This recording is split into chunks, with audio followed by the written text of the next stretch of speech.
Cartas de Cristo. Carta 4. Eu, o Cristo, venho por amor a vocês resumir tudo o que senti durante minha iluminação no deserto e que tentei ensinar aos judeus na Palestina há 2000 anos. Algumas passagens da minha vida foram narradas nas cartas 1, 2 e 3. Se você já leu estas cartas, saberá que é da maior importância para o seu bem-estar compreender que, ainda que meus seguidores tenham criado uma religião que chamaram de cristianismo, fundada sobre histórias da minha vida e ensinamentos, não estou ditando estas cartas para ensinar e confirmar aquilo que eles disseram. O cristianismo é uma religião formal que, puramente por razões de conveniência, adquiriu muitas crenças contrárias à verdade espiritual de nossa fonte do ser. Que relação existe entre o derramamento de sangue e o Espírito Universal? Como você agora deve estar percebendo, meus ensinamentos desde o princípio da minha missão na Terra, na Palestina, sempre foram carregados da mais elevada verdade da existência espiritual, sem ter nenhuma relação com os conceitos e racionalizações produzidos pelas mentes humanas. Portanto, repito enfaticamente, enquanto minha personagem na Terra, há 2000 anos, era de Jesus, o propósito de minha presença, a presença crística nestas cartas, é o de alcançar as almas sensíveis e inspiradas para ensiná-las como recorrer à ajuda divina durante o futuro horror no qual o mundo finalmente se verá envolvido. Foi por essa razão que meu poderoso desejo de resgatar aqueles que possam receber-me materializou-se na forma da verdade da existência contida nessas cartas. Conheça-a e aceite-a. Gostaria que você soubesse e prestasse especial atenção ao fato de que fui aos judeus na Palestina 70 anos antes de Jerusalém ter sido arrasada. Fui aos judeus para dizer que o código de conduta que seguiam não teria nenhum valor quando os tempos difíceis do futuro chegassem e os conduzissem a um mundo hostil. Está registrado em um evangelho que eu chorei de desespero, lamentando o fato de que poderia ter reunido as pessoas, tal como uma galinha reúne seus pintinhos sob suas asas, para protegê-las quando chegasse o tempo da destruição. Mas as pessoas não me ouviram. Em vez disto, seus líderes religiosos preferiram a minha morte. E depois da dispersão dos judeus, quando o templo foi tirado deles, aprenderam algo com essa experiência? Perguntaram-se por que tal catástrofe os tinha apanhado desprevenidos? Não. Continuaram com suas velhas tradições e com a crença em sua superioridade, ainda que repetidas vezes os fatos históricos mostrassem que eles estavam tão sujeitos a desastres quanto os demais. Neste momento presente, escolhem ainda ignorar as verdades da existência que ensinei na Palestina e fazem recair sobre si as mesmas condições que existiram durante minha vida terrena naquela região. Aonde quer que eles vivam, seus valores materialistas e suas tradições de uma cabeça por um olho estão atraindo para si o sofrimento humano que criaram para outros através dos tempos, por sua arrogância e cobiça. Todo o sofrimento que tiveram foi provocado por eles mesmos. Isto também se aplica àqueles que, por conveniência, aliaram-se aos judeus devido ao seu poder nas esferas financeiras e nos mercados mundiais. Quem é que mantém faminta a grande maioria da população mundial quando haveria tanta comida armazenada para alimentá-la adequadamente se fosse abandonado o lucro como motivo para a existência? Se tivessem vontade, os líderes financeiros poderiam criar e colocar em ação planos para distribuir aos necessitados o excedente de mercadorias. Se o fizessem, encontrariam o universo inteiro respondendo com bênçãos. A economia mundial floresceria e a paz se estabeleceria mundialmente. Porém, antes que isso possa acontecer, aquilo que já tiver sido criado na consciência pelos comportamentos agressivos e degradados no mundo inteiro, deverá se materializar na experiência humana, não como castigo, mas como consequência natural das leis da existência.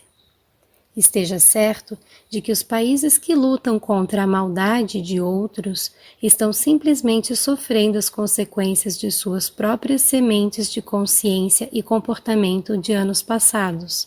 Portanto, as táticas de garoto valentão, o ataque feroz dos poderosos sobre os fracos, não importando o nível em que o fraco possa parecer intransigente, somente acarretará maiores problemas para os poderosos. Aquilo que sentem como uma provocação de outros e a devastação que estão descarregando em resposta estão armazenando na consciência como a sua própria devastação futura. Talvez devessem considerar a provocação dos fracos como um alerta para a sua própria queda em direção à decadência moral. Como essas pessoas estão constantemente violando as leis da existência, atraindo destruição com uma intensidade incomparável sobre as cidades e sobre a terra, minha intenção nesta carta é não apenas resumir tudo o que ensinei e vivi na Palestina, mas também explicar claramente as causas que darão origem à crise mundial que se aproxima, da qual não tratei da última vez em que vim falar à humanidade. Essas cartas foram escritas antes da época mais crucial de sua história, e agora que as provas estão prestes a cair verdadeiramente sobre o mundo, você se perguntará por que não os avisei mais cedo. No entanto, tenho tentado alertar o mundo através de mentes receptivas nos últimos 25 anos, mas nem os meios de comunicação, nem as editoras, nem a televisão dispuseram-se a conceder-me a oportunidade de falar através de meus representantes. Os políticos puderam chegar até você, mas eu, o Cristo, não pude. O motivo disso? Os corações endurecidos e a recusa em aceitar que eu, o Cristo vivo, poderia voltar neste momento através das mentes preparadas e dispostas a avisar as nações sobre o que estavam criando para elas mesmas no futuro. As igrejas, que afirmam crer em minha existência, estiveram obcecadas com suas próprias tradições religiosas humanamente concebidas, assim como os materialistas. Agora que sou a 23ª hora, quando o medo toma conta das multidões e elas estão dispostas a levar em conta as minhas palavras, as portas devem se abrir sem reservas, ou de novo meus esforços pela humanidade terão sido em vão. Voltei para dizer que realmente haverá uma separação entre as cabras e as ovelhas, como é narrado nos evangelhos da Bíblia. As ovelhas se referem àquelas almas que possam receber pacificamente a verdade espiritual mais elevada que já é derramada sobre a terra. As cabras referem-se àquelas que não têm a capacidade de escutar nada nem ninguém, porque seus espíritos são demasiadamente rebeldes e egocêntricos. Por que serão separados agora? Porque aqueles que forem capazes de receber a verdade que essas páginas contêm e de viver segundo as orientações que vêm das leis da existência, verão que, ainda que o próximo período da história mundial seja de fato amargo, eles continuarão em relativa paz e proteção, na satisfação das necessidades e na elevação do espírito. As cabras, lamentavelmente, terão que suportar toda a força horrível de sua inata consciência rebelde. Isto não é um castigo de alguém que vem do alto, mas a consequência natural da lei da existência. Aquilo que você carrega na mente e no coração acabará por se exteriorizar em seu corpo, em sua vida e no meio que o rodeia. Quando você resiste e se rebela, a vida oferece resistência no cumprimento dos seus desejos. Já faz muito tempo que ascendi até as mais altas frequências vibratórias da consciência nos reinos celestiais e sou a própria consciência divina individualizada. Minha consciência pode envolver o globo terrestre para responder àqueles que me chamar. Isto acontece com todos os grandes mestres que viveram na Terra, que se iluminaram e perceberam a realidade da fonte de todo ser, e que ensinaram as pessoas desde a sua elevada iluminação. Eles foram elevados no poder espiritual para penetrar o denso véu da consciência humana e perceber o que realmente se encontra além do mundo da matéria. Viram tão claramente quanto permitia sua condição mental prévia a unidade básica da criação no interior do reino da criatividade em si. Todos eles, depois da transição para a dimensão seguinte da existência, escaparam da roda da reencarnação e alcançaram reinos cada vez mais altos de pura consciência espiritual individual, até os portais da própria consciência universal. Converteram-se em consciência divina individualizada, possuindo o poder e a visão interior da consciência divina. Eles também compartilharam da consciência crística, como eu dizia em uma carta anterior. Eles combinaram as alturas do amor inteligente com as alturas da inteligência amorosa, misturando o poder da vontade com o poder do propósito. Eles são igualmente masculinos e femininos em sua atividade. Eles são a perfeita manifestação de força e nutrição. Eles são um exemplo perfeito daquilo que todos os homens e mulheres deveriam esforçar-se para alcançar. Para alcançar tal perfeição do ser, o espírito humano deve deixar de lado toda divisão e rivalidade. Seja quem for seu profeta declarado, você pode estar certo de que ele é a própria vida e que ele é poderoso dentro da irmandade de todos os grandes mestres. Cada profeta, cada mestre, percebeu a mesma realidade e viveu de maneira suficientemente pura para garantir que finalmente alcançará a meta de todo homem, a perfeição no paraíso. É de vital importância que você entenda isso e que perceba que as separações que você faz entre os mestres são totalmente errôneas, porque estamos todos unidos em nossa fonte comum do ser. Somos a irmandade dos seres da vida, cada um manifestando, através de sua individualidade, a mais alta verdade de nossa fonte do ser. Somos iguais em pureza, poder, beleza, grandeza de espírito e amor.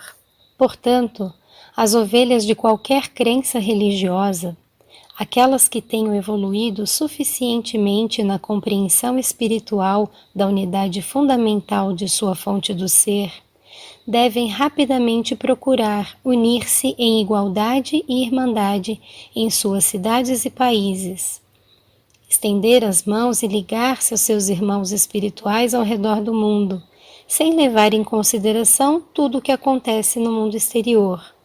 Vocês devem transcender suas diferenças religiosas, cristãos, muçulmanos, sufis, judeus, israelitas, palestinos, hinduístas, budistas, etc., e considerarem a si mesmos igualmente dentro do céu seguro, do amor universal e da proteção inteligente universal, em paz consigo mesmos, uns com os outros e com aqueles que estão decididos a lutar até o fim.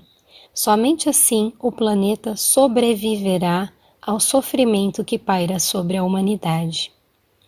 Eu também voltei para todos aqueles que não são nem muçulmanos, nem cristãos, nem budistas, nem hinduístas. Vim para aqueles que desejam, ou mais ainda, aspiram conhecer a realidade que está por trás de toda a existência. Eu disse a vocês que vim, na pessoa de Jesus, para os judeus na Palestina. Também poderia ter dito que vim para os árabes na pessoa de Maomé, já que Maomé e eu somos um único espírito. Dividir-nos numa pessoa com nomes diferentes, Jesus e Maomé, ou Maomé e Jesus, é o mesmo que dar sobrenomes diferentes a gêmeos idênticos, porque um deles ensina literatura e o outro matemática. Ambos pertencemos à consciência crística. Ambos somos individualizações da consciência divina. Quando estivemos na Terra, ambos falamos de um Deus de amor e de compaixão, segundo a forma pela qual nossa condição humana nos permitia perceber nosso conhecimento inspirado de Deus. Você deve ter em mente que ambos éramos seres humanos, profundamente condicionados por nossas crenças tradicionais herdadas através dos séculos. Portanto, nossa inspiração nos veio através de mentes já portadoras de outras ideias. Como já disse, a inspiração, a menos que seja dirigida para uma mente limpa e desprogramada, sempre assumirá a característica das convicções adquiridas no condicionamento da primeira infância. Ao cessar o influxo de inspiração, a mente racional assume o controle e começa a explicar o novo conhecimento e a nova visão segundo as referências do que já é aceito pela mente humana. Mas como contei antes, fui um rebelde quase desde o início da minha vida e não podia aceitar as crenças judaicas. Eu era uma vasilha limpa, ávida, receptiva, de mente aberta, na qual se poderia derramar a verdade da existência no deserto, me permitindo ver claramente a consciência universal. Nossas percepções são de uma espécie mais elevada. Somos de uma mesma mente, uma mesma vida, um único amor, alcançando igualmente o muçulmano, o judeu, o cristão, o budista e todos os seres, ateus ou agnósticos. Nossa única razão para buscá-los é para trazer a inspirada mudança no coração, que os levará a reconhecer sua essencial irmandade em espírito, que os incentive a ter novos pensamentos, a manterem relações pacíficas com o perdão em seus corações, e daí em diante a viverem suas vidas de maneira diferente, extraindo luz de sua fonte do ser.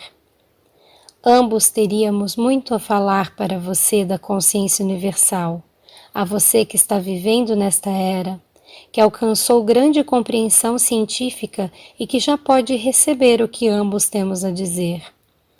Juntos dizemos a uma só voz: preste atenção, escute. Nós e você na Terra somos todos um nas próprias raízes de nosso ser. Qualquer destruição que você possa causar a outros também estará causando a si mesmo. Nós, deixamos claro que nós viemos para todas as pessoas de bom senso, de boa vontade e de bom coração, sem levar em consideração sua atual raça ou crenças religiosas.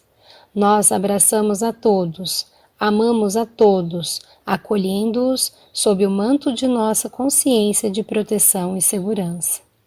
Estamos conscientes de seus problemas na Terra neste momento. Nós estamos conscientes do conflito que existe há séculos entre o judaísmo e o islamismo. Mas esta ruptura não tem nada a ver com nós mesmos. Suas brigas não nos afetam. Por que arriscar seu próprio bem, sua futura felicidade, brigando por algum conceito sem sentido e, portanto, sem valor? Na verdade, vocês se apegam à religião escolhida porque na profundidade de seus corações estão todos buscando a fonte de seu ser, embora chamem a sua fonte do ser por nomes diferentes. Ambos estamos conscientes dos esforços individuais de alguns judeus para viverem uma boa vida e de alguns islamitas para verdadeiramente reverenciarem e venerarem Alá durante todo o dia, atribuindo tudo o que fazem e conseguem ao seu poder que trabalha através deles. Estamos conscientes de que há cristãos imersos em suas crenças de salvação pelo sangue de Jesus. Todos estão se esforçando para alcançar bondade, mas nunca alcançarão enquanto permanecerem divididos em suas crenças. Uma vez que o turbilhão de mútua agressão da atual consciência mundial tenha se esgotado completamente, chegará o dia, com toda certeza, em que muçulmanos, judeus, cristãos, budistas e hindus estarão juntos, rejeitando as diferenças de suas crenças religiosas e misturados num só povo para agradecer a consciência divina da qual receberam seu ser e da qual virão todas as futuras bênçãos sem limites, de vidas belas e inspiradas, cuidando uns dos outros. Todos juntos reconstruirão sobre as velhas bases e dirão que nunca volte a acontecer tal coisa entre nós, uma vez que agora sabemos que na raiz de nossa existência somos verdadeiramente unos. Quando causo sofrimento a você, eu também sou diminuído na vida divina, e meu próprio sofrimento virá a seguir. Nós e a Irmandade na consciência crística também estamos plenamente conscientes dos budistas e hindus, dos seguidores do Tao, dos adeptos espirituais nas Filipinas e de todas as demais seitas e disciplinas religiosas de cada país, cujo objetivo é alcançar e tocar, ainda que momentaneamente, o equilíbrio de sua fonte universal do ser. Temos consciência de tudo. Todos vocês estão envolvidos em nosso amor universal, compaixão e proteção. Todos vocês são importantes para nós, independente da sua crença, pois todos são unos na raiz de seu ser. Suas almas estão unificadas na consciência divina. E todos estão unificados e são unos ao nível da alma, na sua fonte do ser. Quando uma gota de chuva cai na palma de sua mão, você pode dizer que por estar em sua mão, ela se separou da chuva que cai na terra. Mas esta gotinha é diferente em seu ser na composição química, na qualidade de pureza ou força do restante da chuva que está caindo ao seu redor? Você poderia tingir sua gotinha com tinta verde e torná-la verde, mas poderia dizer que a gotinha verde é completamente diferente do resto da chuva que cai naquele momento? Você, que é sensato, de boa vontade e de bom coração, sincero e verdadeiro, poderá responder: não, a chuva não é diferente. É exatamente igual em qualidade e em ser ao resto da chuva. A única diferença é que foi tingida com tinta verde, vermelha ou azul. Portanto, converteu-se em algo mais do que a chuva que está caindo ao seu redor. Mas a gotinha de chuva que está na minha mão tem basicamente a mesma natureza da chuva que cai. Cada um de vocês, não importa quem você é, qualquer que seja a cor da sua pele, o tipo de cabelo que enfeite a sua cabeça e a proteja do sol, o formato de seu corpo, a língua que você fala, os pensamentos que você tem, o tipo de palavras que usa, as obras e ações que realiza como resultado de suas crenças e pensamentos, não importa quais sejam suas diferenças físicas e de consciência humana, você é igual a todos os demais, da mesma qualidade, gerado da mesma fonte do ser, tendo o mesmo potencial infinito, as mesmas capacidades espirituais infinitas a respeito de tudo. A única diferença entre cada um de vocês, árabes muçulmanos, judeus russos, cristãos americanos, budistas tibetanos e hinduístas indianos, são os aspectos que foram adicionados a cada um, como resultado da genética de seu parentesco e raça, meio ambiente, criação familiar, recursos familiares pobres ou abundantes, educação e circunstâncias de vida. Mas todos estes aspectos são superficiais. Eles mascaram a realidade que você chama de alma, assim como a tinta mascara a verdade referente à gota d'água na palma de sua mão. Sua alma procede diretamente da consciência divina e permanece sendo dela mesma, primitiva, pura e unificada à consciência divina, com todas as outras almas, apesar de todos os aspectos que a tenham encoberto e corroído desde o seu nascimento. Você também deve compreender que todos nascem com capacidades humanas diferentes para aproveitar os aspectos que lhes são adicionados ao nascer. As capacidades humanas que são utilizadas pela alma de cada um dependem do progresso espiritual que cada uma obteve durante vidas anteriores. Algumas pessoas emergem de profundos abismos, depressão ou desespero e alcançam altas posições de confiança e respeito, exercendo grande influência sobre os demais. E algumas pessoas caem das alturas vertiginosas, repletas de vantagens, riquezas, oportunidades e talentos, para os buracos negros do desespero, depressão, consumo de drogas, assassinato, violência sexual e outros. No entanto, apesar de tudo o que vocês fizeram ou deixaram de fazer, de suas oportunidades ou da falta delas, todos vocês permanecem fundamental e basicamente no mesmo estado de ser e potencial.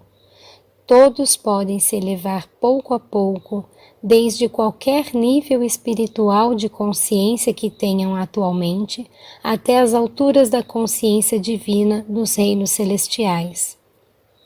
À medida que você for aceitando essas cartas como sendo a verdade da existência e for procurando viver cada dia segundo os princípios que o colocarão em contato e em harmonia com aquele que lhe deu o ser, com certeza estará avançando e alcançará as mais altas metas espirituais que tiver fixado no momento atual.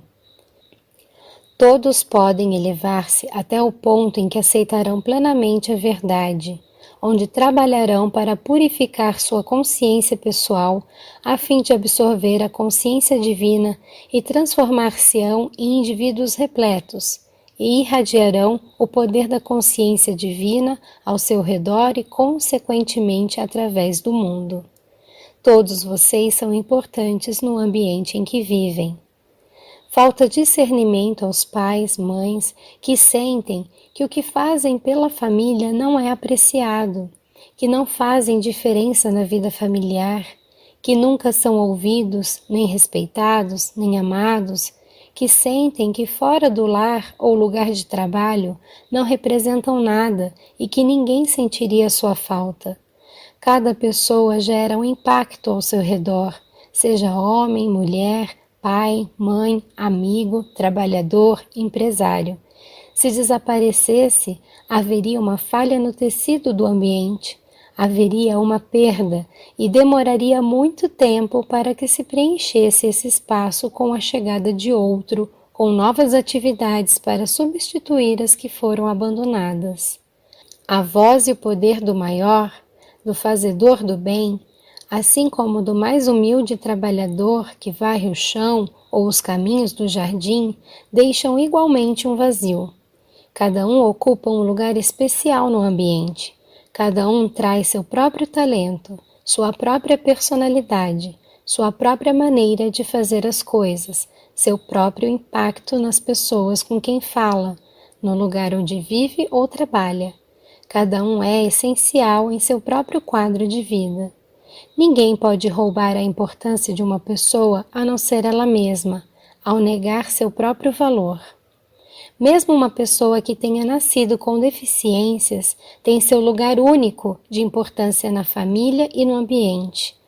Às vezes ocupa uma posição de importância maior do que se tivesse nascido completo ou perfeito. Suas conquistas despertam admiração e respeito. O impacto que você tem no ambiente depende totalmente de sua vontade de ser, de sua vontade de agir, de sua vontade de irradiar boa vontade, de sua vontade de aproveitar ao máximo suas oportunidades, de sua vontade de ser especial para as pessoas ao fazer com que se sintam melhor do que antes de ter conhecido você. Cada uma dessas condições surge da vontade que se exerce a cada momento. Alguns nascem com uma vontade poderosa, outros com uma vontade menor. Mas no momento em que a pessoa percebe completamente que toda força de vontade se extrai da consciência universal e de que se pode aumentar a força de vontade pedindo a fonte do ser pelo seu aumento, a pessoa começa a perceber que, afinal de contas, a força de vontade não tem absolutamente nenhum limite. Pode ser extraída segundo a magnitude e a força da fé de cada um da própria consciência universal. Todo indivíduo, de qualquer gênero, raça, nação, religião, nível de recursos e renda, do mendigo até o rei, é igualmente importante no momento do agora e no momento do final do dia. As verdadeiras diferenças surgem somente do que cada um dá de si, mesmo neste momento, no próximo momento e no resto do dia. Um rei ou primeiro-ministro pode ser recordado por sua bondade, pelos benefícios que tenha trazido para o seu país ou pela miséria que impôs ao seu povo. Do mesmo modo, um homem nascido numa família pobre, que pode não ter desenvolvido suas habilidades até um alto nível, mas que deu tudo de si no serviço ao seu ambiente, no final será venerado por seus parentes e amigos, e na próxima vida colherá o que semeou, assim como o rei ou o primeiro-ministro.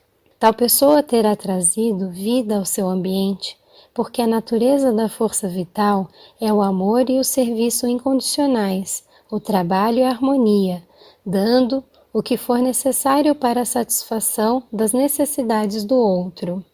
Se a cada dia sua força vital for empregada simplesmente para servir uma xícara de chá aos doentes, então deixe que esta força vital seja empregada em sua forma mais elevada, com a grande disposição de ir até o paciente com um sorriso acolhedor e entregar o chá com gentileza e boa vontade, desejando a sua cura. Desta maneira, aquele que serve o chá pode transformar-se em um instrumento radiante de cura e elevação. Quanto mais frequentemente o servidor do chá pedir silenciosamente pelo influxo da consciência divina até a sua própria consciência, maior e mais penetrante será a irradiação de sua força vital para o paciente.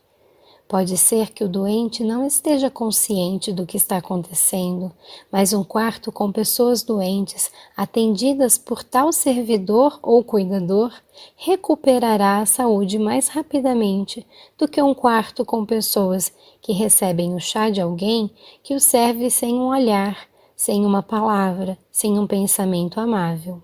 Não, cada trabalho, cada momento pode ser sagrado, belo, radiante com o influxo da força vital da consciência divina, que vai elevando e curando a si mesmo e aos outros. Se a pessoa dedicar tempo para perceber que ele, ela, é um canal da consciência divina, a qual é toda cura, toda proteção, toda satisfação das necessidades de cada pessoa. Uma pessoa, mesmo aquela que limpa o chão e esvazia as comadres, possuindo este conhecimento, pode entrar em um quarto e transformar-se no mais importante, talvez o único distribuidor de bem entre 6 pessoas que estão se ocupando das comadres. Tal pessoa pode ir deixando atrás dela um legado de aumento de força em cada paciente. Toda pessoa que se dá conta de que seus olhos irradiam uma força de vida poderosa em direção daqueles a quem ela destina seu olhar, pode estar certo de que este olhar penetrante, apoiador e sorridente é benéfico para quem o recebe. Pois tudo o que nós, sim, você e eu, o Cristo, pensamos e fazemos é um ato de consciência, e a consciência é a força da vida. Com a atividade de nossas mentes, a sua e a minha, damos forma à nossa consciência, à nossa força vital, de diferentes modos que abençoam ou amaldiçoam o ambiente. A única diferença entre você, Maomé, e eu, conhecido na Terra como Jesus, é a espécie de pensamentos e sentimentos que Maomé e eu irradiamos aos demais. Ambos irradiamos a energia da consciência que dá vida ao mundo. O que você está irradiando em seu mundo? Lembre-se uma vez mais de como, em um momento de grande aflição durante meu tempo na Palestina, amaldiçoei a figueira e ela murchou até as raízes. Pouco depois, eu também fui igualmente amaldiçoado, tanto pelos soldados romanos como pelos sacerdotes judeus. Eu também murchei até as raízes antes de morrer na cruz. Tome cuidado com o que você envia aos demais e tenha certeza de que gostaria de receber o mesmo. Um copo d'água dado a alguém com carinho pode abençoar e elevar esta pessoa, ou ao entregá-lo de má vontade, pode fazer com que aquele que o receba se sinta diminuído e de pouca importância, um pouco mais fraco e deprimido. Qual papel você desempenha em seu ambiente? Você é honrado e reconhecido pelo amor e boa vontade que distribui no momento em que pisa em seu lugar de trabalho? Você percebe o que é realmente importante na vida? Você estabeleceu um plano espiritual, uma meta espiritual para ser alcançada antes de passar para a próxima e magnífica dimensão? Você estará suficientemente purificado e comprometido com o amor incondicional para entrar nos níveis mais elevados da consciência espiritual, ou seus objetivos ainda serão aqueles de seu plano terreno? Pergunte a si mesmo: que papel você realmente quer desempenhar em seu ambiente? Qual é o seu destino espiritual? E mais importante ainda, quais são as suas atitudes para com os demais? São de superioridade e exclusividade? Ou tem a consciência de que a maioria das pessoas está fazendo o melhor que pode com os talentos que possui? Para alcançar seu pleno potencial, você deve saber que nem posição, nem riquezas podem impor limites ao poder que você exerce no mundo. Suas únicas limitações são suas atitudes e os pensamentos que surgem de suas atitudes. A força vital que se irradia da mente do rei, do primeiro-ministro, do general ou de um humilde servo ou soldado é igualmente poderosa e produtora de bem no ambiente, desde que cada um discipline seus pensamentos até chegar a estar sintonizado com as frequências espirituais do amor incondicional e da consciência divina. Além disso, tais pensamentos entram e aumentam a força da consciência mundial em si. Cada pessoa que agrega seu pensamento espiritual ao pensamento espiritual mundial o fortalece. O único fator que determina o grau com que se transmitem tendências de saúde ou doença é o nível de percepção e compreensão espiritual que uma pessoa tem obtido da fonte do ser. Portanto, o homem que retira feliz o lixo da vizinhança, com um bom coração e uma bênção para todos os que encontra, é uma luz brilhando em seu pequeno mundo. Já o homem rico e de boa posição, mas avarento e mal-humorado, que sai de sua mansão para ir ao trabalho, é um poço de escuridão que pode ser sentido negativamente por aqueles que dele se aproximam. Não importa o que você faz, o que você possui, ou a posição que você ocupa na vida, não há limites para o potencial de desenvolvimento do seu bem. Não há limites para o potencial de grandeza e glória de seu ser. Sua única limitação é a quantidade de tempo e energia que você está disposto a dedicar à meditação sobre sua fonte do ser, abrindo sua consciência humana para entrar dentro dela e para recebê-la em sua mente. Portanto, líderes religiosos, respeitem a sua congregação, porque vocês não sabem qual a compreensão e progresso espiritual que está ocorrendo nas mentes daqueles que aparentam ser humildes e de nenhuma importância na sociedade. Líderes religiosos, parem de criticar outras religiões, porque vocês não conhecem as alturas do conhecimento espiritual, percepção e iluminação que seus partidários podem ter alcançado. Líderes religiosos, compreendam que vocês, Vocês mesmos são tão espiritualmente avançados quanto for a sua percepção pessoal da realidade. Se você não tem nenhuma percepção do que se encontra além do véu de seu mundo material, você pode ser religioso, mas não tem uma consciência espiritual. Este é o ideal verdadeiro, a verdadeira aspiração, a meta mais elevada: compreender e experimentar a realidade que está por trás e dentro de todas as coisas, dando a elas o seu ser individual. Você pode chamar a realidade de Deus, Alá, Jeová, inteligência infinita, mente divina, consciência divina ou tal. Todos estes nomes significam a fonte do seu ser, suas origens criativas. Não se pode ter aspiração mais elevada do que esta, a de compreender e experimentar a realidade por trás e dentro de todas as coisas, alimentando e sustentando todo ser individual. Esta foi a meta apresentada a vocês por todos os mestres iluminados que vieram à Terra. Todos eles compartilharam da mesma visão, da mesma percepção e compreensão. Tais mestres foram tidos em alta estima, mas poucos de seus seguidores entenderam seus ensinamentos. Cada pessoa interpretava as palavras do mestre à sua maneira. A interpretação de cada um surgiu de seu próprio condicionamento e ideias preconcebidas. Em sua vida pessoal, lembre-se a cada momento de que seus pensamentos, palavras e ações não têm influência apenas em sua vida futura, mas que também afetam as pessoas com quem se relaciona em qualquer momento. Como você, empresário ou empregado, está contribuindo pessoalmente para o bom funcionamento do negócio com o qual ganha vida? Seja uma fábrica, granja, loja ou escritório profissional? Quanto de bem-estar ou de bons sentimentos oferece aos seus funcionários ou colegas de trabalho? O que você faz pelo edifício inteiro? Pelo edifício inteiro, você pode perguntar-se surpreso.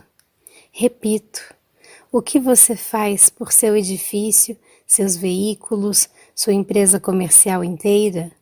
Tudo, tijolos, massa, aço, vidro, papel, metal, pneus, motores e gasolina, são impregnados com a consciência que você libera ao ocupar-se de seus assuntos diários. Este é o motivo pelo qual algumas pessoas deixam um rastro de destruição atrás delas, porque possuem uma consciência mal-humorada, irritadiça, crítica, destrutiva, enquanto outros guardam suas posses intactas e com aspecto novo durante anos, porque as apreciam e cuidam delas diariamente. Tudo em sua terra é energia da consciência tornada visível, quer tenha forma de matéria inanimada, sólida ou plasma vivo. Com seus pensamentos, você alimenta ou destrói o que existe em seu ambiente. O que você está fazendo para sua família, o seu lar e seu ambiente? Você é ranzinza, resmungão, tem pensamentos destrutivos em relação ao seu trabalho e aos demais? Então esteja certo de que está deixando um pequeno rastro de consciência destrutiva atrás de si, que ajudará a corroer tudo o que ela penetrar e impregnar. Se você se concentrar no desejo de amar, de aceitar, de trabalhar com alegria no coração, então não importa onde estiver, estará derramando uma consciência de força, bênção e crescimento. Quando estive na terra, na Palestina, tratava com os judeus ortodoxos que acreditavam e mantinham códigos de condutas tão severos que beiravam a crueldade. Suas leis tradicionais inibiam, eram deprimentes, limitadoras e ridículas. Trouxe a este povo uma nova visão de um Pai eterno que era transcendente a eles mesmos, porém presente em toda parte, sempre consciente de suas necessidades e de um amor tão universal que podiam estar certos de que era sempre a vontade do Pai que satisfazia suas necessidades. Disse às pessoas que olhassem à sua volta, para o campo, para os morros onde pastavam pacificamente as ovelhas e cabras, para os lagos cheios de peixes, para as aves voando no ar, pousando e fazendo seus ninhos nas árvores, e para as flores tão esplendidamente vestidas de muitas cores. Disse: olhem e compreendam o que vem. Estão vendo um mundo onde cada coisa tem sua necessidade e todas as necessidades são satisfeitas. Como podem duvidar ao ver as ovelhas vivendo apenas do pasto? O que tem o pasto que alimenta a pele, os ossos, o sangue e a carne e produz as crias? Não estão testemunhando uma maravilha de suprimento? Olhem as necessidades dos pássaros, que são maravilhosamente providos do que precisam. Eles têm refúgio nas árvores e sementes para se fortalecer. Quantas pessoas que têm necessidade de abrigo, alimento e vestimenta, o Pai deu a elas o mundo inteiro com o qual podem satisfazer suas necessidades.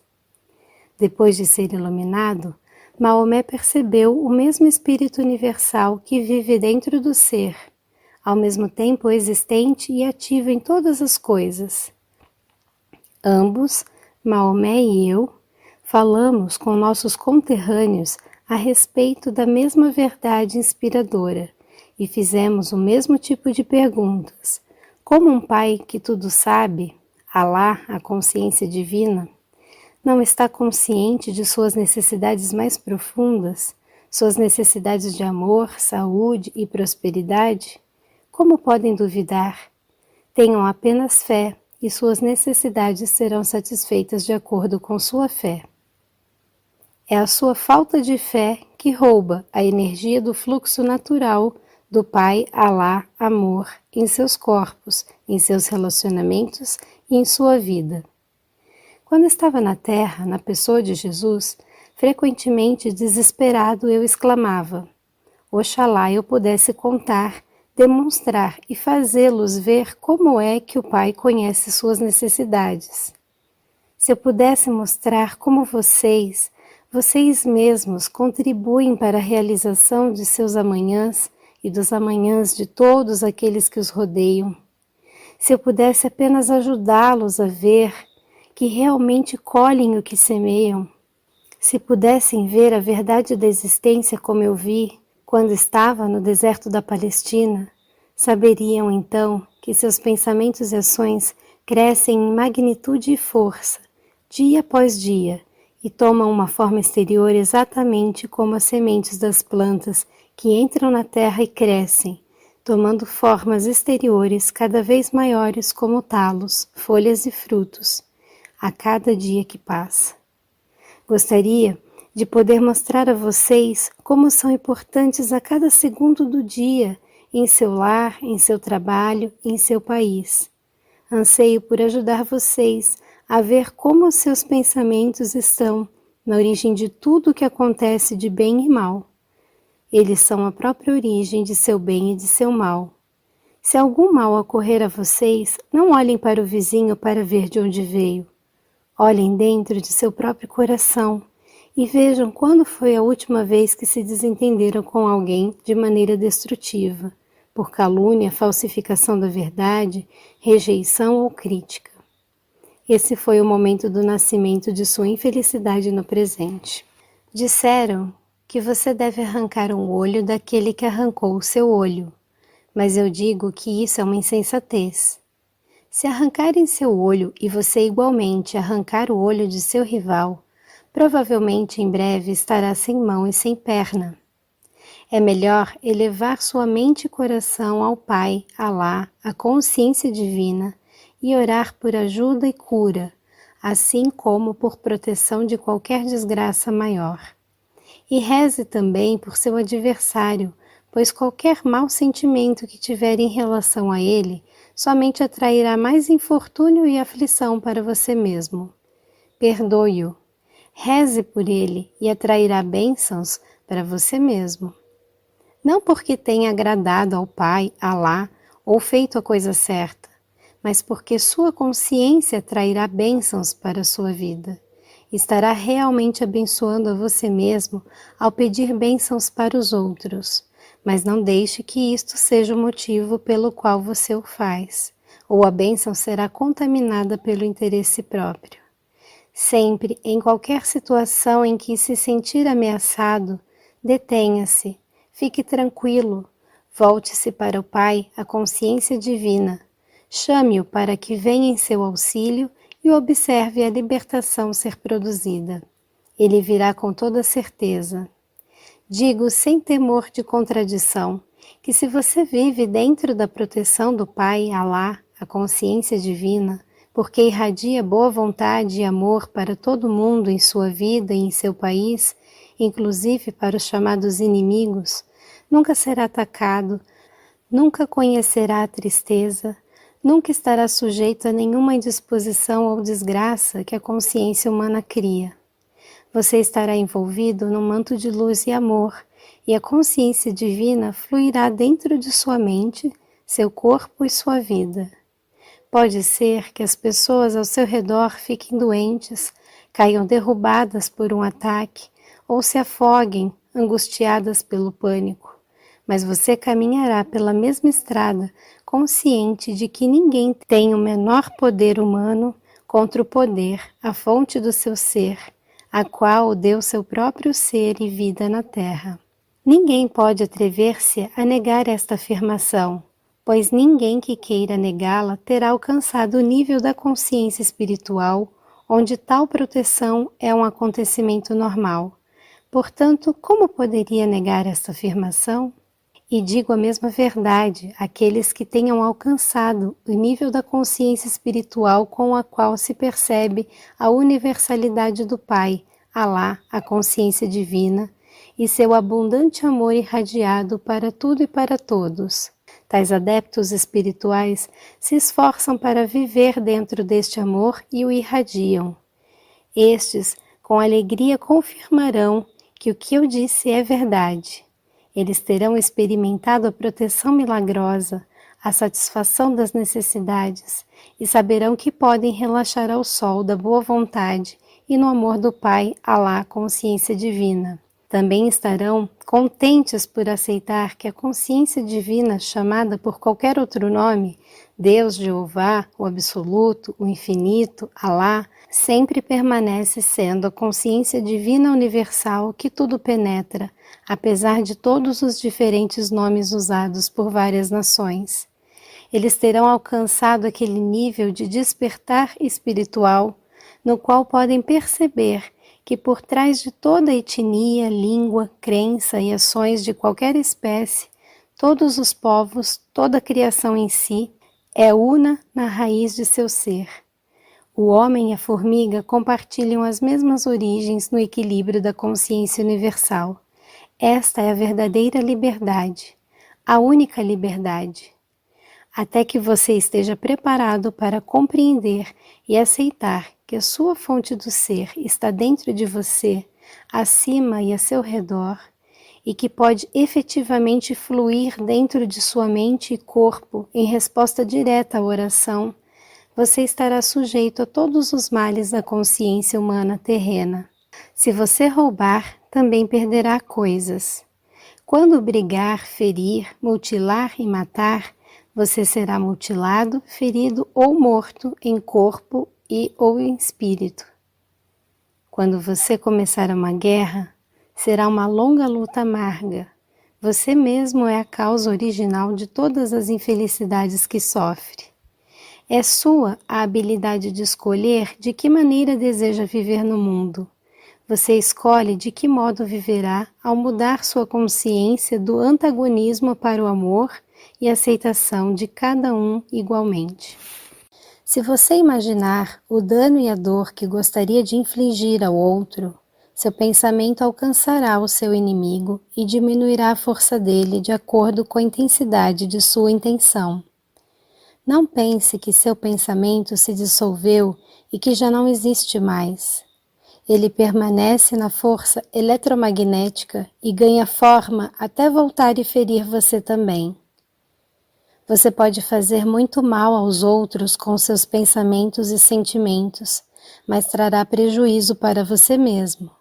Portanto, guarde-os bem, estes instrumentos de sua criatividade. E a todo momento volte-se ao Pai, Alá, à consciência divina, e peça força para afastar qualquer pensamento que seja contrário ao verdadeiro amor incondicional. Conforme o poder de sua oração e a fé sincera na qual elevar sua mente à consciência divina, seus pensamentos serão impregnados com nova vida e amor. O que nós, a Irmandade dos Esclarecidos, os iluminados na consciência crística, estamos a ponto de contar é de vital importância para o mundo em geral. Falamos de igual maneira aos cristãos, judeus, muçulmanos, hindus, budistas e a cada religião e cada raça do mundo. Falamos a todos, porque todos e cada um no mundo necessitam dessa instrução para que seja possível mover-se em direção aos níveis mais elevados do despertar espiritual. Seus relacionamentos pessoais e sexuais entre homem e mulher são de muito maior importância para o seu bem-estar global do que você atualmente possa imaginar. Tratamos detalhadamente desses relacionamentos nas páginas seguintes, tão somente porque é absolutamente imperativo, vital, para que você, homem ou mulher, desperte para a realidade básica de sua individualidade e identidade, masculina ou feminina, e para a verdadeira fonte das diferenças de gênero. Você deve compreender plenamente as verdadeiras origens de seu corpo e das características masculinas e femininas. Estes não são apenas corpos criados com órgãos físicos e modos de expressão sexual diferentes com a finalidade de gerar filhos. Eles extraem as origens de sua masculinidade ou feminilidade de sua própria fonte do ser, a partir do equilíbrio da consciência universal. Estou dizendo isto antes que leiam a carta 5, com o propósito de que a estudem, tendo em mente o que digo agora acerca de sua sexualidade. Assim, se a sexualidade de um homem ou mulher não for usada conforme a intenção da consciência divina, expressa no ato original de criação, no momento do Big Bang, é óbvio que, ainda que gere filhos, a sexualidade não trará aos homens e mulheres a unidade do ser, a realização pessoal e a alegria que deveria trazer. De fato, o inverso é verdadeiro. O ato sexual em si trará decepção e saturação, e após isso, qualquer amor sentido anteriormente pelo parceiro se esgotará. Com conhecimento e compreensão, homens e mulheres espiritualmente orientados se esforçarão para transcender seu presente estado de consciência referente às relações masculino-feminino de qualquer tipo, não importando como esses relacionamentos possam ser, sexuais ou de outra forma.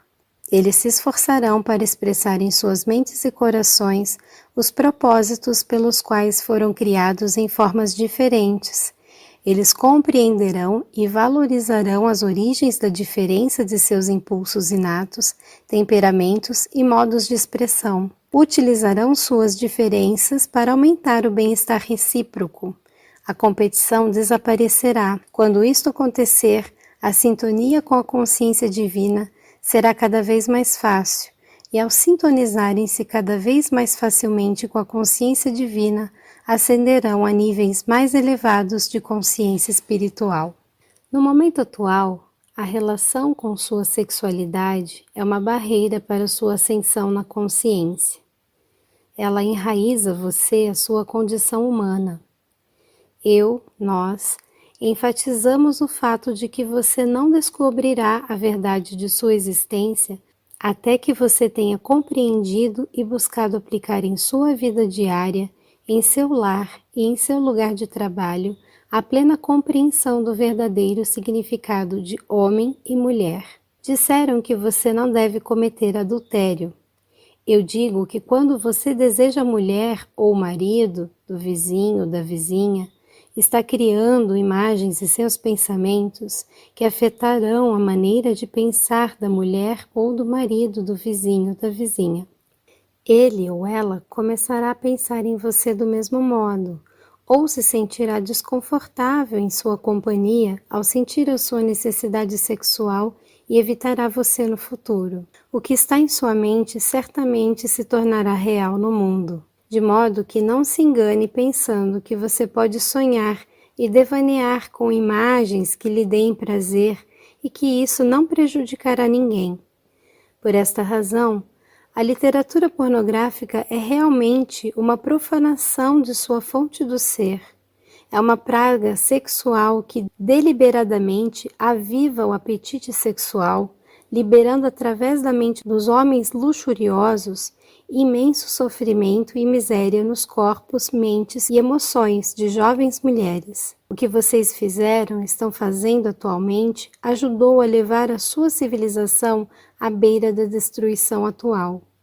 Estejam certos de que chegará o dia do acerto de contas para vocês que publicam e distribuem a doença impressa, e também para aqueles que a usam para se excitar.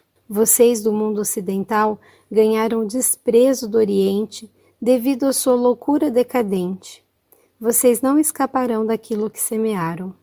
E vocês do Oriente não escaparão da insensatez de suas atitudes insensíveis para com suas mulheres, que dão à luz e criam seus filhos e preciosas filhas.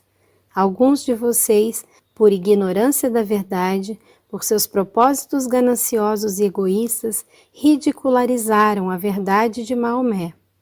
Vocês cobriram suas mulheres com pesados vestuários, negando a elas a liberdade de movimento e o ar fresco de Alá, quando elas se aventuram a sair entre pessoas. Que tipos de homens apelarão para essas crenças e comportamentos egocêntricos e irracionais? Apenas aqueles que não tiveram nenhum sentimento amável para com as mulheres. Seriam estes os seguidores que o profeta Maomé teria traído quando estava na terra?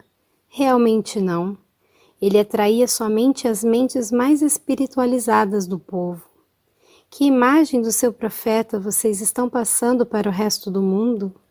Direi a vocês, a de um homem demente e obcecado pela inferioridade do sexo feminino, que considera a mulher como uma posse do homem a ser mantida isolada do mundo. Um homem desconhecedor das verdadeiras necessidades da mulher para ser feliz. Um homem inconsciente do sofrimento dela no estado de cativeiro e submissão. Este homem não tem nada a ver com o verdadeiro Maomé, o profeta do Islã. Quando esteve na terra, ele venerou e respeitou o sexo feminino. Foi a partir do sexo feminino que ele extraiu o modo de avançar em seu caminho espiritual rumo à iluminação. Ele devia muito a elas e sabia que eram iguais em espírito, ainda que fossem diferentes em corpo. De fato, não foi por acidente que ele veio à Terra pobre e necessitado, para encontrar uma senhora de extrema virtude, riqueza material e discernimento espiritual para ajudá-lo a elevar-se à altura de profeta, quando estava pronto para isso. Ele foi o propósito por trás da vinda de Maomé à Terra, restabelecer a mulher em seu legítimo lugar, uma parceira de mesmo nível do homem dominante. Considere bem isso. Depois da iluminação, eu, na pessoa de Jesus, tornei-me celibatário porque assim o quis, mas isso de nenhuma maneira interferiu no meu amor para com as mulheres que se ocupavam de minhas necessidades. Mas Maomé, depois da iluminação, conheceu muitas mulheres e seu ministério foi aquele de quem foi chamado para aprender a viver com as mulheres e tratá-las com igualdade e com amor. Do mesmo modo que a conveniência incitou meus seguidores a relatar minha obra e ensinamentos de maneira seletiva, a fim de promover seus próprios interesses, assim também o egoísmo de certos indivíduos que eram espiritualmente cegos os fez distorcer os ensinamentos originais de Maomé, com numerosos acréscimos e interpretações que nunca foram a sua intenção. Desta forma, a obra de todo grande mestre espiritual é coberta pela desinformação do pensamento humano, até que a verdade seja envolvida pela falsidade e as pessoas sejam seriamente desviadas e mesmo caiam em pecado por ignorância. Pelo fato de que certas religiões aderiram fortemente à crença de que Adão e Eva foram criados para viver felizes no jardim do Éden, de que Eva foi tentada pela serpente, caiu em desgraça e tentou Adão, o homem vê a mulher como a grande tentadora. Porém, as origens imaginárias da humanidade não são verdadeiras, são apenas uma representação simbólica. Também não é verdade que a mulher seja a grande tentadora. Para os eunucos, a mulher não tem nenhum atrativo. E por que é assim? Porque é retirado deles aquilo que impulsiona o homem a deitar-se com uma mulher. Portanto, onde está o tentador? No próprio homem, em que pode ser removido fisicamente, ou na mulher que continua sendo ela mesma apesar de tudo? O homem foi feito expressamente para plantar a semente. Assim, ele deve plantá-la, onde ele veja a oportunidade. A mulher foi feita para receber a semente. No passado, antes do século XX, as mulheres eram sexualmente inativas até serem seduzidas pelo homem. Onde está então o tentador? No homem que desperta e seduz, ou na mulher despertada e seduzida? Em nome da pureza, o homem esteve escondendo de si mesmo a sua própria natureza masculina e colocando a responsabilidade de sua queda na mulher. É esta uma atividade sagrada? É digna? Deve continuar assim? Nós falamos àqueles de vocês que dizem seguir a fé muçulmana e que acreditam que estão sem pecado ou com a mente pura por terem envolvido as suas mulheres em pesadas roupas para protegerem a si mesmos da tentação e para evitar que outros homens vejam suas posses. Vocês estão fortemente enganados pelas suas paixões, tentando se proteger do exercício de seus desejos humanos. Vocês simplesmente os aumentam até o ponto em que eles explodem de uma forma brutal e violenta. Nós, dizemos aos homens e mulheres de todos os lugares que a verdadeira pureza somente pode ser alcançada quando você estiver rodeado de todo tipo de tentação e ainda assim permanecer indiferente ao desejo, indiferente aos sentimentos terrenos, não tocado pela luxúria, livre de anseios e desejos de posses. A pureza em todas as suas formas transcende todos os desejos físicos terrenos. A pureza é a capacidade de ver a tentação pelo que ela é, grosseira de pensamento e sentimento, que aprisiona os sentimentos do homem e da mulher e os impulsiona a fazerem coisas impuras. Uma pessoa verdadeiramente pura apenas deseja um ambiente limpo e honesto, adequado à sua ânsia inata de amor espiritual e à beleza de autoexpressão em cada aspecto de sua vida. Esta é a verdadeira pureza. Porém, a verdadeira pureza não pode ser alcançada se você não passou antes pelos longos anos de tentação. Esta é uma parte necessária de seu desenvolvimento espiritual. Se não foi intensamente tentado alguma vez e finalmente tenha chegado a compreender que há um caminho mais elevado para percorrer, um caminho de abnegação e de sincera preocupação e carinho por uma boa mulher, você nunca alcançará um verdadeiro estado de pureza. Você será escravo dos desejos e viverá em um constante conflito interior. Logo, não evite a tentação cobrindo as mulheres e vivendo em condições artificiais de falsa pureza. De preferência, homens e mulheres, tirem as suas roupas e reverenciem mutuamente seus corpos como uma forma externa, visível e bela da consciência divina interior e experimentem a libertação que a verdadeira pureza espiritual lhes proporcionará. Sofra grave tentação e supere-a. Leve seu conflito à consciência divina e busque seu poder para que ela o ajude a superar a ansiedade física, pois somente assim encontrará a libertação, a paz mental que no fundo está buscando. Se nesse momento você busca alívio e libertação de seu desejo cedendo a ele, não haverá alívio nem libertação. Exatamente o mesmo desejo voltará oportunamente, e novamente você conhecerá o agudo conflito. Se outra vez ceder, novamente o conflito virá, ainda mais intenso, aguardando sua decisão de manter-se firme no poder da consciência divina, até que o desejo seja definitivamente dominado ao perceber a sagrada beleza, a realidade por trás e dentro de toda forma física. A espiritualidade mais elevada entre os sexos ocorre quando o homem e a mulher podem estar nus e em paz, num estado de reverência mútua de alma, mente, coração e corpo.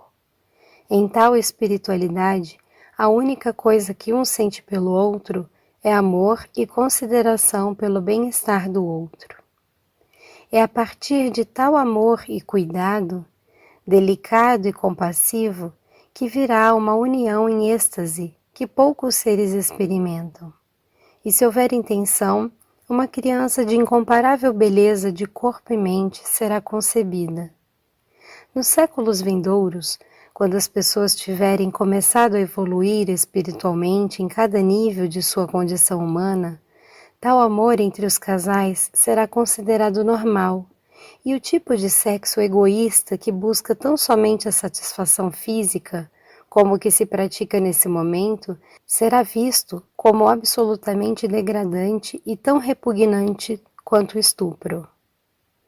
No presente momento, o caminho espiritual mais elevado a seguir em relação aos sexos é reconhecer e respeitar a percepção de que os homens e as mulheres foram criados para realizar tarefas especiais na vida, adequadas à sua natureza fundamental. O homem engravida a mulher. Sem a boa vontade e ajuda da mulher, o homem terminaria seus dias sem descendência, sem um ser humano para continuar seu nome. Portanto, o homem deve tratar a mulher como completamente igual, mas nascida para realizar diferentes responsabilidades. Deve dar a ela o maior respeito, amor e proteção a todo momento, para que ela seja capaz de realizar suas responsabilidades com maior facilidade, pois é ela que dá a forma visível ao que primeiro se concebe na mente.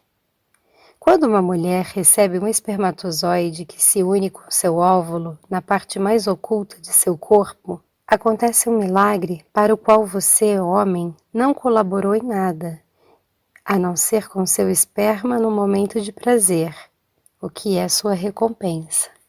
Você apenas poderá contribuir para manter a saúde e o desenvolvimento normal do milagre, ao qual tenha dado vida dentro do corpo de sua companheira, pelo seu constante amor e cuidados para com seu bem-estar e saúde e protegendo-a de todo dano externo ou emocional. Esta é sua responsabilidade masculina. Somente assim você merecerá permanecer ao seu lado como pai de seu filho. Se você falhar nisso, não terá valor como pai da criança e não terá valor para si mesmo como um homem nascido para manifestar sua espiritual consciência divina do pai em sua vida física. Um homem que maltrata uma mulher que carrega o seu filho, que a trata com desprezo, que dirige para ela palavras e gestos grosseiros e brutais, está violando a mais fundamental lei da existência, segundo a qual o homem e a mulher devem estar unidos na igualdade do ser divino. As mulheres que são respeitadas, amadas e protegidas devem igualmente respeitar, amar e oferecer repouso de espírito e corpo ao seu companheiro, nutrindo a capacidade que ele tem de dar-se a ela. Uma mulher que não nutre o seu companheiro de maneira solícita, com ternura e amor, está privando o seu espírito masculino da vontade de perseverar ao enfrentar as dificuldades que encontra no mundo exterior. Ele buscará seu consolo em outra fonte, homens ou mulheres, bebida ou drogas, ou isolando-se dentro do lar, o que não será de nenhuma utilidade para sua companheira ou para os filhos. Logo, homens e mulheres têm a mesma responsabilidade de cuidar e amar um ao outro. Assim como o homem deve aprender a canalizar diariamente o aspecto pai da consciência divina na família e no trabalho, do mesmo modo a mulher deve aprender a expressar o aspecto mãe da consciência divina em sua vida diária. O acesso aos reinos celestiais será negado àqueles que negam esta verdade, até que tenham aumentado sua percepção espiritual e, com a ajuda da oração, tenham mudado suas atitudes.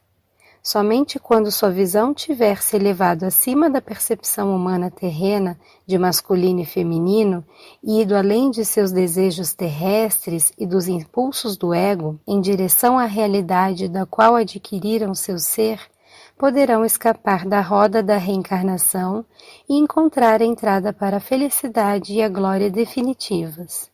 Se dentro de uma cultura a mulher é considerada simplesmente uma posse, um objeto dos desejos do homem, e não é tratada como mulher, absolutamente igual ao homem, tal cultura não compreendeu a verdadeira natureza do homem e da mulher. O homem e a mulher são duas metades iguais de um todo. Quando o homem é solteiro e vive só, manifesta somente um aspecto de sua fonte do ser. E quando a mulher vive só e solteira, ela também manifesta apenas um aspecto de sua fonte do ser.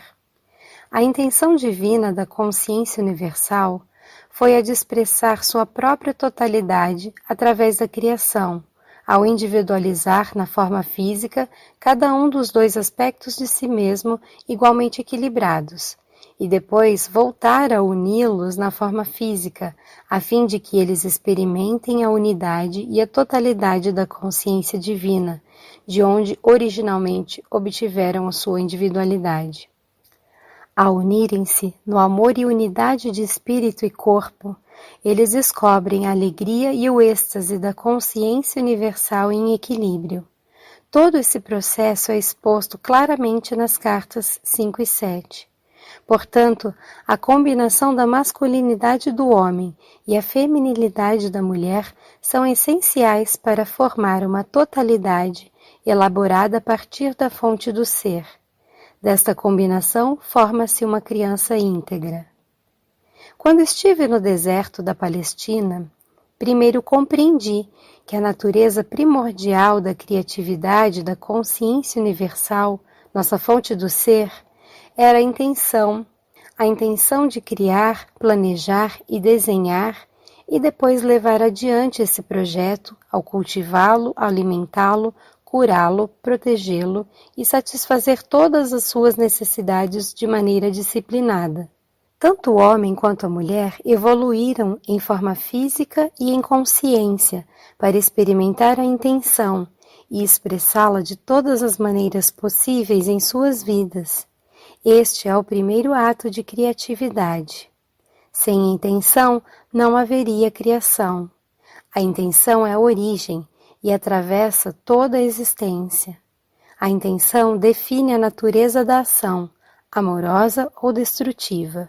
O homem e a mulher foram individualizados para experimentar e formular a intenção em suas vidas. Este é o primeiro impulso da criatividade. O homem e a mulher também foram individualizados para experimentar e expressar a força da vontade. A força da vontade no homem se experimenta e se expressa principalmente como atividade. Em sua forma primitiva, ele sai para o meio ambiente para realizar sua intenção. Portanto, ele veste o manto de líder e de buscador. Ele foi individualizado para pensar e trabalhar, para realizar seus propósitos sem o obstáculo das emoções. A força da vontade na mulher é motivada e experimentada principalmente como sentimento.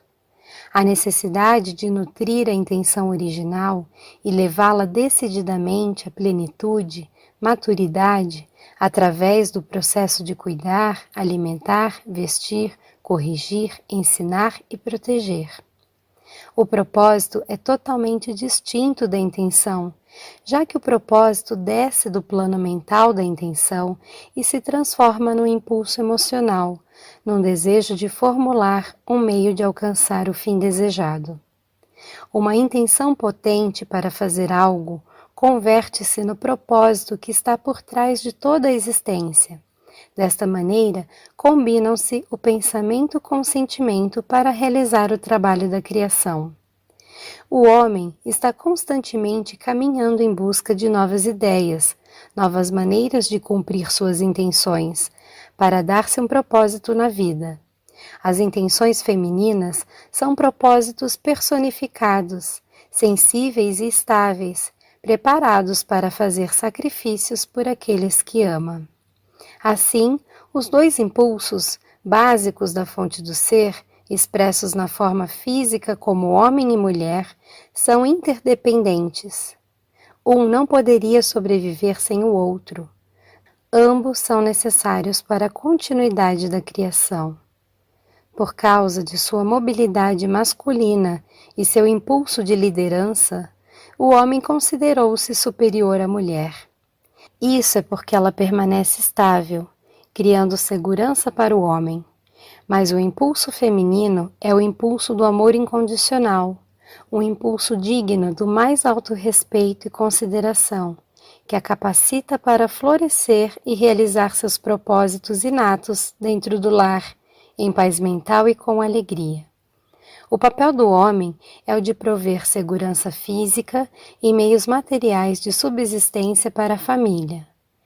O papel da mulher é o de prover segurança emocional e os recursos emocionais para a realização pessoal e alegria no ambiente familiar. No passado, tanto no Oriente como no Ocidente, o homem exerceu seu papel dominante dentro do lar, tornando a mulher submissa e obediente à sua vontade. Ao fazer isso, desviou e distorceu as energias da consciência divina e as canalizou, através de sua mente e coração, para uma civilização distorcida. Ele também distorceu a consciência da mulher, infundindo nela um profundo ressentimento pelo seu papel submisso, que ela sabe por intuição que não deveria suportar. E assim, ele criou um modo de vida degradado e degradante, para si e para sua companheira, inteiramente em conflito com a natureza de sua fonte do ser. O fato de que a mulher tenha sido levada a exercer seu impulso masculino de agressividade para expressar sua igualdade do ser, a fim de ganhar o respeito que merece dentro da sociedade, significa que sua civilização tornou-se totalmente desestabilizada e doente. A mulher, por desespero, está usurpando o papel masculino, mas ao fazê-lo está frustrando a intenção por trás da criação. O homem e a mulher perderam completamente seu rumo. Nos países subdesenvolvidos, as pessoas vivem somente pela metade, tentando solucionar a divisão entre o homem e a mulher através do sexo casual. Como consequência, o homem e a mulher ficam ainda mais divididos e insatisfeitos. O conflito na unidade familiar gera estresse, miséria e separação, mesmo vivendo sob o mesmo teto. Nos países desenvolvidos, os consultórios psiquiátricos estão cheios de pessoas e crianças infelizes que dizem não saber realmente quem são ou qual é seu propósito na vida. Fazem essa pergunta aos especialistas, que também não sabem a resposta.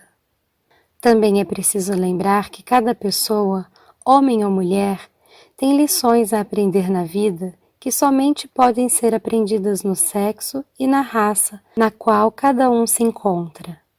Por isso, uma mulher deve aceitar seu papel na vida como a provedora de amor e segurança emocional para o seu companheiro e filhos, com a dignidade e respeito para com ela mesma, e realizar tudo com o melhor da sua capacidade. Ela deve reconhecer que o papel de provedora da segurança emocional é absolutamente vital para a sociedade. Ela proporciona a cola de amor e bem-estar que mantém unidas as famílias, as cidades e os países.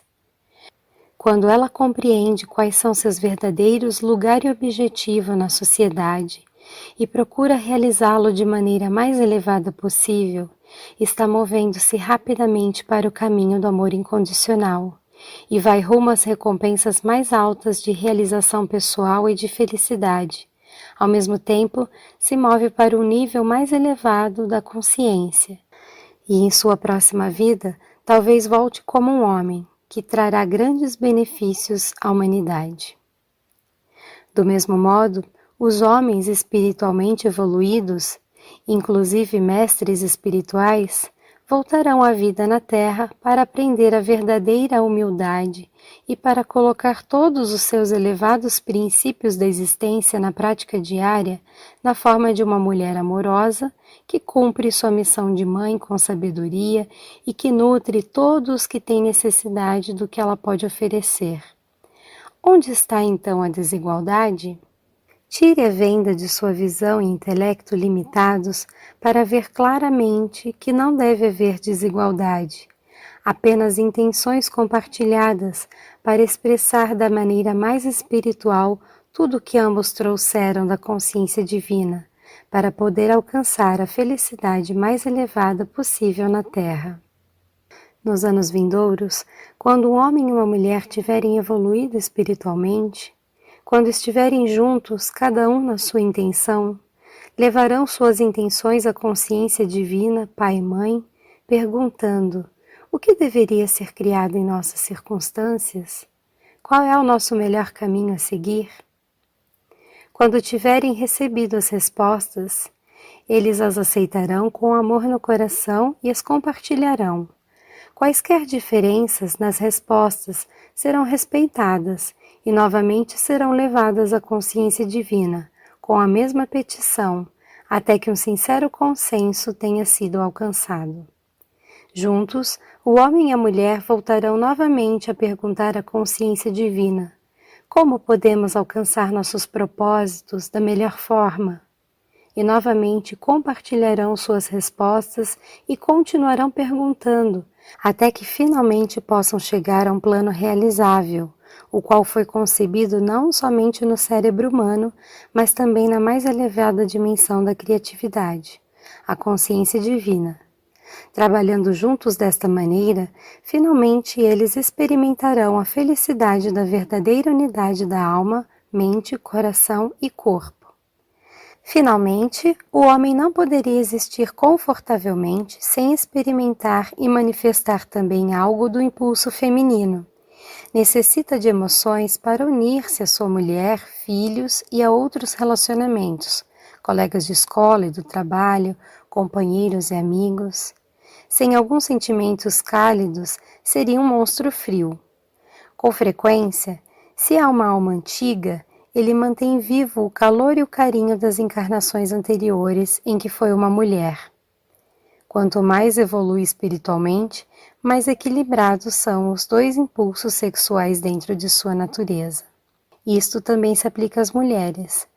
Da mesma maneira, a mulher não poderia existir confortavelmente sem um pouco do impulso masculino. Sem a capacidade de planejar de maneira inteligente, a sua casa seria um desastre. Também existe a possibilidade de que tenha sido uma forte personalidade masculina em sua encarnação prévia e que se sinta desconfortável no papel feminino de sacrificar-se pelos demais. Essa mulher deve pedir à consciência divina que clarifique sua visão, para que possa ver que sem amor pela humanidade, a liderança é um exercício perigoso. Quando homens e mulheres se aproximam igualmente do equilíbrio de suas naturezas, masculina e feminina, dentro de si mesmos, sua tarefa na vida é a de transcender seu impulso sexual, alcançando o amor incondicional para com todas as pessoas e dirigindo esse impulso para a criatividade pura, tal como nas artes. De tais pessoas se fazem os mestres, mestres de si mesmos, mestres da criatividade, mestres da consciência humana, mestres da matéria. Lamentavelmente, no tempo atual, seus homens e mulheres que estão se aproximando do equilíbrio de suas naturezas masculino-feminina em si mesmos não têm indicações sobre o que deveriam ser suas verdadeiras metas. Perderam o rumo e criaram uma sociedade adulterada entre eles, na qual A alegria e a satisfação pessoal que buscam são negadas a eles, devido às suas preocupações pelas funções corporais mais do que pelas conquistas espirituais. Continuarão sendo pessoas infelizes, atormentadas pelos conflitos, até descobrirem a verdade sobre quem eles são verdadeiramente. Ao falar do papel feminino na vida, também se deve dizer que muitas das mulheres modernas, nos países desenvolvidos, alcançaram um alto grau do impulso masculino nos últimos 100 anos. Elas devem escolher cuidadosamente suas prioridades na vida. Não têm que sentar-se em casa paralisadas e entediadas, mas ficarão mais felizes e serão pessoas mais realizadas se dedicarem sua inteligência e habilidades à criação de novos modos de vida construtiva para toda a família. Neste momento pode ser que não saibam como fazê-lo, mas a meditação trará às suas mentes a inspiração necessária sobre a melhor forma de utilizar seus poderes de liderança e seus talentos para a felicidade de todos. Os homens que tiverem desenvolvido uma maior capacidade de empatia com as mulheres e com seus companheiros homens, também através da meditação seguida pela inspiração, encontrarão modos mais elevados para expressar sua capacidade de liderança em seu trabalho, proporcionando felicidade aos demais. Por que nós, tratamos do tema dos sexos tão profundamente? Isto foi absolutamente necessário devido à batalha dos sexos, tanto no Oriente quanto no Ocidente, estar criando condições doentias na Terra. Isto propaga a agressão e contamina com raiva e hostilidade. A liberdade sexual trouxe o mundo até um ponto crítico de extinção pela propagação da AIDS. Todos os vírus são criados dentro das forças da consciência destrutiva. Vocês devem entender que os seres humanos criam seus próprios vírus. Cada vírus é um impulso destrutivo da consciência viva materializado. Ele tem como alvo o que o impulso da consciência destrutiva mirou no momento em que o vírus tomou forma. Falei muito claramente sobre esse aspecto da existência quando estava na Terra na pessoa de Jesus. Os judeus tinham a rígida tradição de lavar as taças antes de beber delas. Disse a eles, explicitamente, que não deveriam preocupar-se sobre o que entrava pela boca. Deveriam preocupar-se mais pelo que saía de sua mente e do coração, e depois pelas suas bocas. Naqueles tempos, a ciência não havia descoberto a presença do vírus, mas se aceitava que a doença era causada por comer e beber com utensílios sujos. Mas eu sabia que a doença tinha originalmente saído das mentes e dos corações das pessoas brutalmente enraivecidas. Posteriormente, a doença se propagava pela divisão das células, levando com ela, para sempre, o instinto e a consciência que inicialmente a havia feito nascer. A AIDS não é nenhum acidente. Surgiu das forças da consciência, da autoindulgência e das reações emocionais destrutivas entre os parceiros sexuais. O ódio e a raiva oculta podem impelir as pessoas ao ato sexual, deixando resíduos doentios na mente, nas emoções e no corpo. Em razão de que a sintonia emocional não foi sempre o que motivou o ato sexual entre homens e mulheres, ambos conheceram grandes decepções, falta de liberação e de satisfação. Quando isto acontece, a energia sexual masculina diminui. Tem que ser reativada com imagens de perversões sexuais. Como consequência, a pornografia chegou a ser um grande negócio em alguns países. Ela agrada unicamente aos instintos corporais. Da pornografia surgiu a falta de respeito para com as mulheres e o ato sexual mecânico e sem emoção, junto com o rápido aumento dos estupros e do abuso sexual de crianças. Aqueles que cedem a esses atos abomináveis de crueldade depravada certamente colherão as consequências, nesta vida ou numa encarnação futura. Portanto, Quando os seguidores do Islã condenam o Ocidente por seu comportamento sexual indisciplinado e sua perversão, têm razão em pensar que estão atraindo condições doentias sobre a Terra. Essas condições doentias não são enviadas por Alá, mas são uma consequência natural da violação das leis da existência. Do mesmo modo, os seguidores do Islã estão violando as leis da existência, porque, como os judeus, mantêm a tradição do olho por olho e acreditam na Guerra Santa. Não há tal coisa como a Guerra Santa. Há unicamente a realidade do santo perdão e da santa reconciliação, que trata o seu irmão, seja seu inimigo ou seu amigo, com amor e compreensão.